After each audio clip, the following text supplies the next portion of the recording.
This is the Sahara, the largest hot desert on the entire planet. Nothing grows here, and almost nothing survives. It is the ultimate symbol of a dead, empty land. But here is something that sounds almost impossible. This exact place was once green. Just a few thousand years ago, it was covered in grass, forests, rivers, and enormous shimmering lakes. Hippos wallowed in the water, and giraffes wandered across the open plains. Crocodiles lurked in rivers where today there is nothing but burning sand. People lived here too, fishing, herding cattle, and painting what they saw. So what on earth happened to turn a green paradise into the world's deadliest desert? This is the real story of the Green Sahara, and every single word of it is true. To understand this, we have to travel back around 9,000 years. If you walked across the Sahara then, you would not have recognized a single thing. The endless dunes we picture today simply did not exist back then. Instead, dry rock plateaus were covered in waving grasses and green shrubs. Rivers flowed through valleys that have now been bone dry for thousands of years. It was a vast living savanna, much like parts of East Africa today. Rain fell here many times more often than it ever does in the Sahara now. Herds of elephants, rhinos, and antelope roamed across the open land. Giraffes browsed the trees while ostriches darted across the plains. And in the rivers and pools, hippos and crocodiles thrived. Ostriches, gazelles, and wild cattle gathered at green watering holes. This was not a desert at all. It was one of the richest landscapes on the planet. And it was not just rivers and pools. There was water on a truly staggering scale. At the heart of it lay an enormous lake we now call Megalake Chad. At its peak, it was as large as the Caspian Sea, the biggest lake on Earth today. It was bigger than all of the American Great Lakes combined. A single lake sitting in the middle of what is now pure, empty desert. Rivers fed it from mountains that today stand completely dry and bare. Fish filled these waters and people speared them all along the shores. The whole region was laced with waterways linking distant parts of Africa. Quite literally, you could once have traveled across the Sahara by boat. It is almost impossible to imagine standing in that scorching desert today. And where there is water and life, people are never very far behind. The Green Sahara was home to thriving, busy human communities. At first, they were hunter-gatherers, living off the abundant wildlife. They fished the Great Lakes using harpoons carved from bone. Their fishing tools have been dug up thousands of years later in the dry sand. Archaeologists have even uncovered their ancient settlements and graves in the sand. Later, people began herding cattle across the lush green plains. They lived in settled camps, raising families where only dunes stand today. They built boats to travel across the lakes and along the rivers. One ancient canoe found in the desert is among the oldest boats ever discovered. It was carved around 8,000 years ago in a place that is now bone dry. For thousands of years, this was a green, crowded, and thriving world. But the most haunting proof of all is not buried down in the ground. It is painted and carved directly onto the bare rocks of the Sahara. When a European explorer first found these paintings, he could barely believe them. The people of the Green Sahara left behind a staggering record of their world. At one site alone, there are around 15,000 paintings and engravings. They show hippos in the water, tall giraffes, and great herds of cattle. There are hunters with bows, peaceful villages, and people dancing. And in one place, the images astonishingly show people swimming.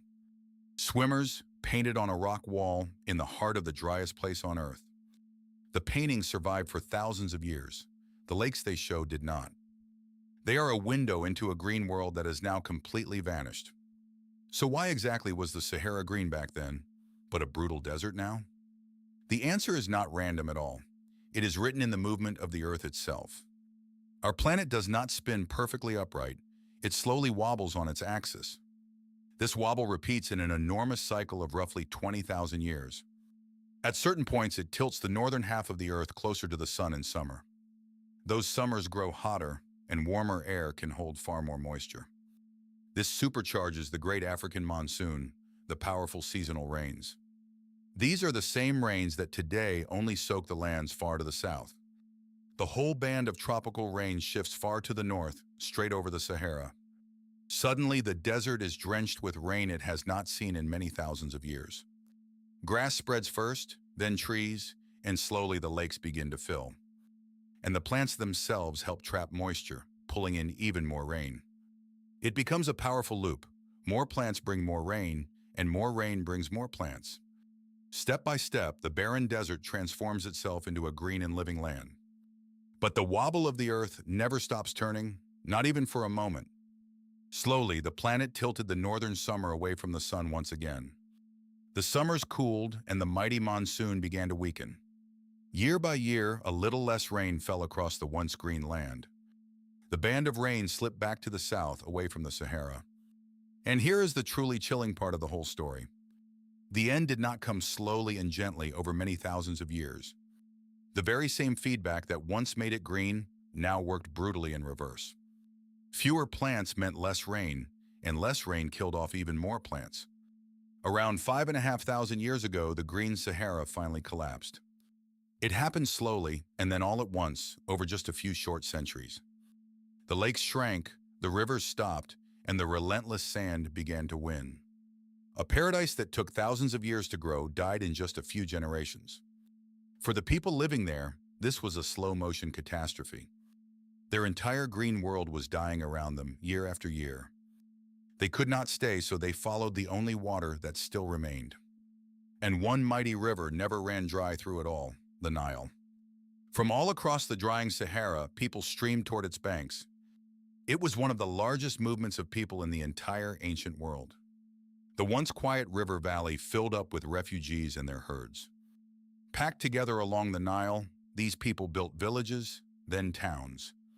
And out of that crowded river valley, one of history's greatest civilizations arose. Right as the green Sahara died, the civilization of ancient Egypt was being born. The very first pharaoh united the land right around the time the rains failed. The death of one green world helped give life to another. Today, the Sahara is once again the largest hot desert on the entire Earth. It covers an area nearly the size of the entire United States. And astonishingly, it is still slowly growing, creeping outward year by year. All that is left of those mighty megalakes is one small lake today. The green world is gone, buried deep beneath the endless dunes. But the wobble of the Earth has not stopped, and it never will. In around 15,000 years, the great cycle will swing back around. The monsoon will return, and the rains will fall on the desert once more. The grass will spread, the lakes will fill, and the Sahara will turn green again. Everything that came before will, in time, slowly happen all over again. One day, far in the distant future, the hippos may even come back. So the Sahara was never truly a dead and timeless desert at all. It is a living thing, breathing slowly in and out over tens of thousands of years. Right now, we simply happen to be living during one of its long, dry breaths. The desert we fear is really just one chapter in a story far older than us. Beneath the sand lies the ghost of a green paradise, full of water and life. And on its rocks, the ancient paintings still quietly remember it all. Follow to see history the way it actually looked.